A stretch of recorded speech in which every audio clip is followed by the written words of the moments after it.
ces données nous permettent, avec des analyses spécifiques, ensuite un moyen aussi d'analyser ces tendances en lien avec l'évolution des impacts anthropiques, climatiques et des mesures qui ont été prises au niveau des bassins. Et enfin, le troisième, c'est aussi aider à optimiser les réseaux de surveillance, donc avoir des meilleures données avec, pour mettre en évidence différents aspects. Donc ça peut être en termes de fréquence optimale, c'est ce qu'on va voir, ou ça peut être aussi au niveau des choix des stations. On a un certain nombre de stations, en fait beaucoup de stations si on regarde à l'échelle nationale, mais peut-être que certaines sont redondantes et peut-être qu'il faudrait remettre un peu plus de fréquence, un peu plus de suivi à différentes stations. Donc une classification ici de mon point de vue sur les types de réseaux de suivi. Et donc on a les bassins versants de recherche avec des données haute fréquence. La donnée haute fréquence pour des bassins qui ont des tailles supérieures à 500 km², ça peut être une donnée journalière. Mais pour beaucoup de bassins bretons qui ont des tailles beaucoup plus faibles, la haute fréquence devrait être subjournalière, notamment en crue. Donc, et on se rend compte que sur le territoire, on a ou les petits bassins versants qui sont suivis d'un point de vue recherche sur des sites avec une problématique bien ciblée. Donc on cible un phénomène ou un impact anthropique ou un facteur climatique, etc. Ou alors on a des suivis long terme par les gestionnaires eau potable, les réseaux eau potable par exemple, mais ces données ne sont pas bancarisées et donc ne sont pas accessibles non plus à améliorer les méthodes, à analyser les données, etc. Donc la haute fréquence est manquante, je pense, pour des bassins intermédiaires, 100 à 1000 km², et la moyenne fréquence. Voilà. Un deuxième type de données, c'est la donnée moyenne fréquence que j'appelle, et qui est réalisée sur des sites pilotes. Ça peut être l'exemple de ce qu'on va voir du réseau Ecoflux avec une donnée hebdomadaire. Donc elle n'est pas haute fréquence, elle est moyenne fréquence. Et donc cette donnée, elle est importante et on va voir qu'elle devrait normalement être consolidée. Et enfin, on a les réseaux de surveillance classiques avec basse fréquence, 12 valeurs par an et de plus en plus aussi 4 valeurs par an dans certains réseaux. Donc je vais aborder d'abord un exemple de l'analyse de la temporalité de ces stations de suivi basse fréquence en Loire-Bretagne et en Seine-Normandie. Des exemples des indicateurs et des métriques avec leur incertitude, comment on peut les analyser compte tenu de ces données existantes. Et enfin, donner quelques exemples sur des travaux en cours ou réalisés. Donc, si on regarde à l'échelle nationale l'évolution des réseaux de surveillance en France, donc, on voit que leur évolution est liée aux programmes quinquennaux d'intervention des agences de l'eau. Donc, avec des pics à certains moments au niveau de l'évolution des réseaux INP, l'inventaire national de pollution, ensuite le réseau national de bassin mis en place en 87, il y a eu des évolutions du réseau national du bassin, et enfin on arrive au réseau DCE, et donc c'est le schéma avec 2006, un réseau complémentaire de surveillance, le réseau des sites pérennes, qui sert à la connaissance de l'état général, et le RCO qui est un réseau spécifique. Donc là, c'est vu à l'échelle des données bancarisées, à l'échelle de la France, etc.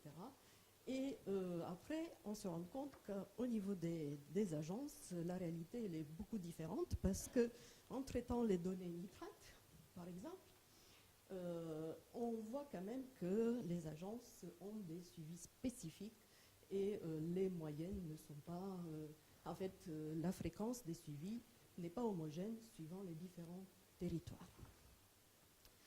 Donc, là aussi, quelques graphiques qui montrent le fait que, en fait, à l'échelle, donc le graphique du haut, c'est l'agence de l'eau Seine-Normandie.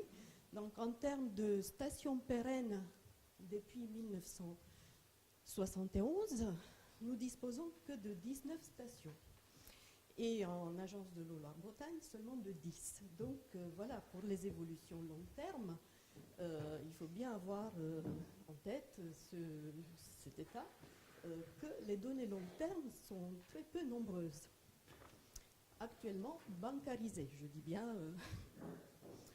Et donc, c'est vrai qu'à partir des données long terme, parce que pour voir des évolutions long terme, il faut avoir 20, 30, 40, 50 années. On ne peut pas voir des évolutions long terme sur 10 ans de données. Sur 10 ans de données, on regardera des fluctuations annuelles, évolution du climat, etc. Et lorsqu'on a des données long terme, on peut voir si on a des tendances, si les tendances sont linéaires, exponentielles, si on a des sauts dans les chroniques. Donc, il y a différentes façons d'analyser ces données. Et, oui. Et donc, voilà ici quelques exemples sur les 11 bassins écoflux du Finistère, où actuellement 17 années sont disponibles. Donc au niveau phosphate, silice et nitrate. Et on peut voir à partir de ces données hebdomadaires quelques tendances. On voit que les tendances sont relativement faibles parce que sur les nitrates, seulement une diminution de 5% sur les 17 ans. Et ensuite, on peut analyser aussi ces tendances des bassins suivant les caractéristiques, notamment ici le surplus d'azote. Et on voit que les diminutions, effectivement, sont plus importantes pour les bassins les plus chargés. Donc pour les phosphates, on peut mettre en évidence un peu les mêmes tendances, une diminution beaucoup plus importante. Mais les mineurs, si on la compare à la diminution des bassins versants de taille plus grande. Et là, on peut aussi essayer de voir la part du diffus et de la part du diffus et ponctuel. Donc, pour d'autres exemples, à une échelle plus régionale, donc là, il s'agit des données de nitrate mesurées sur l'Oust, mais les données qui sont bancarisées au niveau OSUR. Et on observe aussi que ces données parfois sont lacunaires, donc il y a sûrement moyen de compléter ces réseaux, notamment pour mettre en lien différentes stations ou pour avoir des chroniques plus complètes. Et donc pour les nitrates, je voulais dire que pour des bassins de moyenne à grande taille, là, comme c'est le cas de l'Oust, le cycle saisonnier est important et donc un suivi mensuel ou bimensuel sur la longue durée permettre de voir des tendances qu'on peut analyser aussi à une échelle régionale, donc avec des méthodes statistiques qui sont des cumuls de valeurs. On a beaucoup utilisé en hydrologie sur les cumuls des pluies, les cumuls des débits. Et donc là, on peut transposer cette technique aux données qualité pour détecter des faibles tendances. Et on voit que si on a cette analyse à l'échelle des bassins Seine, Loire, Bretagne, on voit des zones où on met pas le graphique du bas, on met en évidence les dates de rupture dans les séries, donc des dates à partir des moments où on voit une diminution des nitrates. Et donc c'est intéressant de voir que dans le bassin de la Seine, où on a des gros réservoirs et des nappes souterraines avec un temps de réponse beaucoup plus long, on ne voit pas d'évolution et on ne voit pas de diminution de ces valeurs de nitrate, alors que pour certains bassins bretons, on voit quelques diminutions.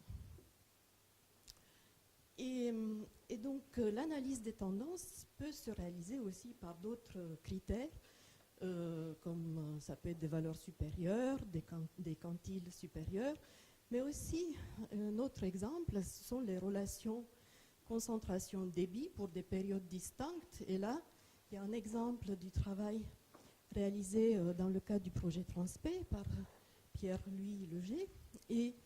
Et donc, on voit que le phosphore, donc en ordonnée, il s'agit du logarithme du phosphore, des orthophosphates, et en abscisse, le logarithme du débit, pour deux périodes, récentes et plus anciennes.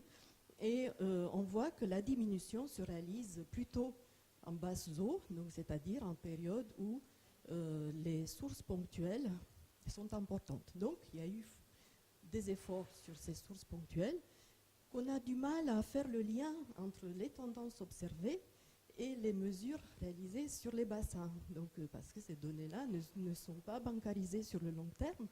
Et il serait intéressant de pouvoir faire ce lien, parce que nous, on fait des hypothèses. Mais voilà.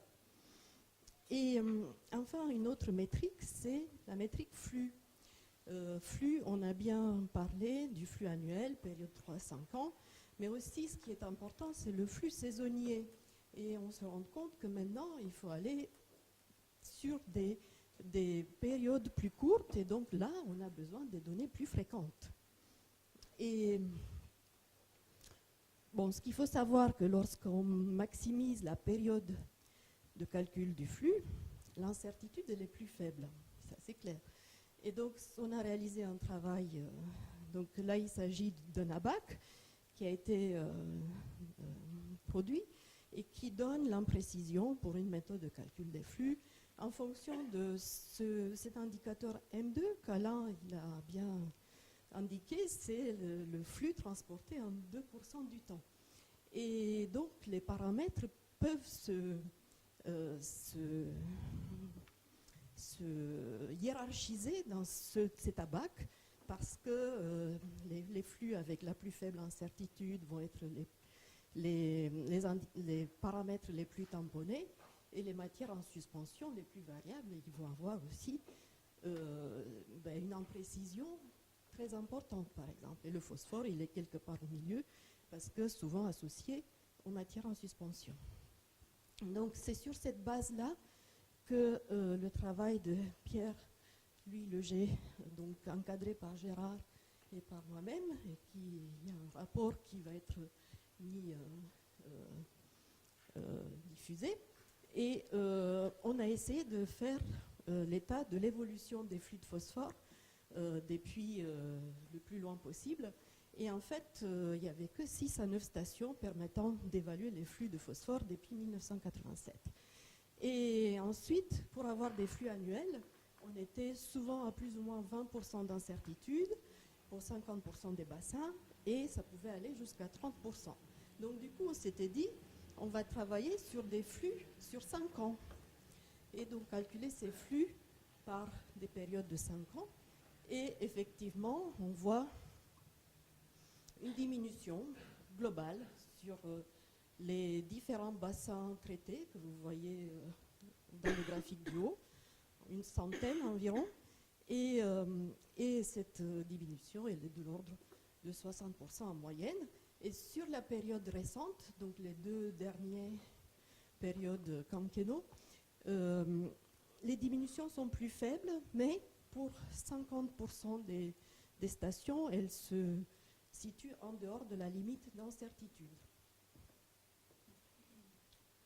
Donc un autre dernier exemple de l'utilité de ces données, des données long terme, c'est l'optimisation des fréquences. Donc c'est pour aboutir à des méthodes qui permettent de prédire une fréquence cible pour un niveau d'incertitude donné, ou alors d'évaluer une meilleure méthode disponible. Et je voulais dire que pour arriver au logiciel Pollux et aux méthodes qui sont à l'intérieur, il a fallu qu'on cherche les données aux États-Unis, les données haute fréquence, les données journalières. Donc c'est à partir de ces données journalières aux États-Unis que nous avons développé les méthodes qui permettent aujourd'hui de donner des incertitudes sur des bassins qui sont de taille un peu plus grande, supérieure à 500 km², et pour des suivis réguliers.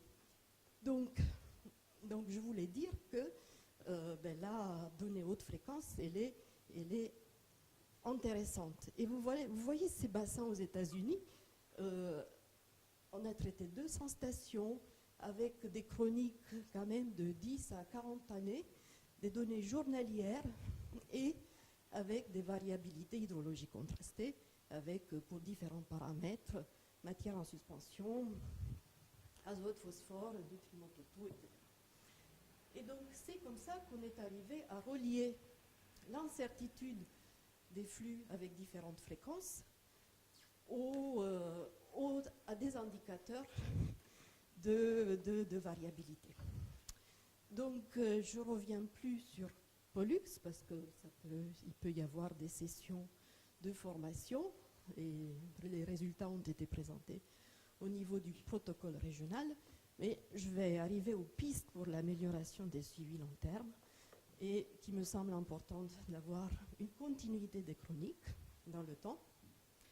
Et donc là, attention au réseau de stations tournantes. Donc il y a des stations qui sont mises à certains moments et enlevées, etc. Donc à l'homogénéité spatiale.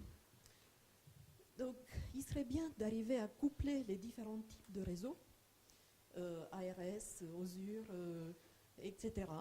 Et tout en étant conscient des protocoles qui parfois sont différents et faire le basculement des séries, parce qu'on peut aussi les séries être mises à niveau si on a les connaissances, de mettre en place des suivis moyenne fréquence ou par temps de pluie pour certains paramètres. Et moi je vais revenir à l'histoire de mesures par temps de pluie. On n'a pas eu l'occasion de valider ce protocole. Donc il serait bien d'avoir quelques mesures par temps de pluie. Je ne sais pas si vous avez des bassins où on fait ce type de suivi.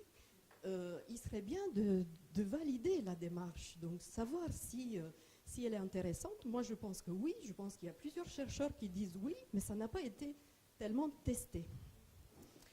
Et ensuite mettre en place des suivis haute fréquence, que ce soit phosphore ou autre, et couplage, on a vu avec des proxys, pour accéder aux flux exportés en période de hautes eaux et crues. Et donc, et surtout pour les bassins de taille moyenne. Et j'avais plusieurs autres conclusions. Et je pense que je les ai dit au fur et à mesure. Donc, les méthodes d'analyse de tendance peuvent être adaptées au type de données, on a vu, pour minimiser les incertitudes. Besoin d'acquisition de la haute fréquence sur site pilote pour plusieurs cycles hydrologiques pour pouvoir tester, valider, améliorer les méthodes, parce que les méthodes de calcul des flux, même s'il y en a 20 sur le logiciel Pollux, je sais pertinemment que pour des bassins très réactifs et pour des flux de MES, pour des flux de phosphore, sont parfois pas optimales parce qu'on n'a pas eu la connaissance flux en crue. Et il y a l'aspect aussi association des stations qualité aux stations hydrométriques. Donc on n'a pas parlé.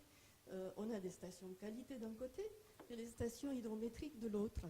Et ça serait bien d'avoir quelque part qu'on sache précisément quelle station qualité on associe avec quel débit. Il y a une marge d'incertitude aussi dans cette association parce qu'elles ne sont pas au même endroit, etc. Donc et je pense que je m'arrête là. Et la bancarisation de l'évolution des impacts anthropiques dans les bassins, ça serait intéressant aussi. Voilà. Qui met en évidence le rôle de la haute fréquence. Donc, ce sont des données que Gérard a acquis dans le cadre d'un projet, je ne sais pas lequel, et où il y avait des données journalières, des flux de phosphore total et phosphore dissous, donc par différence phosphore particulière. Et vous voyez, j'ai pris au hasard un échantillon hebdomadaire, ce qu'on voit avec un échantillon hebdomadaire au hasard, et un échantillon mensuel. Donc vous voyez bien que même à fréquence hebdomadaire, sur ce bassin versant, on n'a plus les pics. Voilà. si on a quelque... Juste rebondir sur les analyses par temps de pluie. De mon côté, je m'intéresse pas mal au flux et notamment pour mettre en relation les marées vertes avec le flux. Et c'est vrai que quand on a, dans des jeux de données, on va dire routinières, où on a normalement une donnée toutes les 2 semaines, voire une donnée mensuelle. Alors on l'a dit tout à l'heure avec Wilfried, c'est pas suffisant, on aimerait en avoir plus. Et on voit qu'en fonction des paramètres analysés, la fréquence est importante pour bien cerner les flux. Je me suis retrouvé avec certains jeux de données sur le Frémur notamment, enfin sur la baie de la Fresnay, où certaines données de temps de pluie avaient été ajoutées dans les chroniques.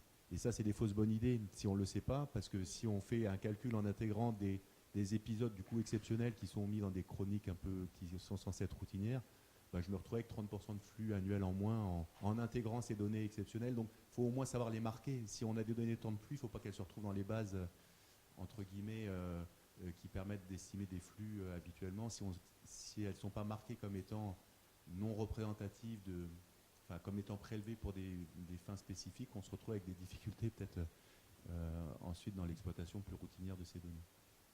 Je ne sais pas si c'est clair. Oui, non, c'est parfaitement clair. C'est-à-dire que les méthodes de calcul doivent être adaptées aussi aux données. Moi, je pense qu'on aura un flux avec une meilleure estimation, mais avec une méthode appropriée. Donc, peut-être aussi à terme, si on intègre des données pluie, c'est d'avoir la pluie dans un fichier à côté. C'est peut-être que ça serait intéressant. Est-ce la pluie ou est-ce l'estimation du débit au point en fait Je pense que pour des petits bassins versants, la pluie peut avoir un effet, mais on ne l'a pas tellement testé. Juste pour revenir sur cet aspect pluie, bancarisation de l'information, c'est complètement prévu. C'est-à-dire que le protocole pluie, quand on fait un prélèvement pluie, il doit être codifié selon un code Sandre qui est adapté à ce type de précision sur la nature de la donnée. Et c'est sous la responsabilité des personnes qui bancarisent la donnée de bien associer le résultat au protocole et donc au bon code Sandre. Mais tout ça, c'est bien prévu. Donc normalement, dans l'idéal, si les bases de données sont bien complètes, la formation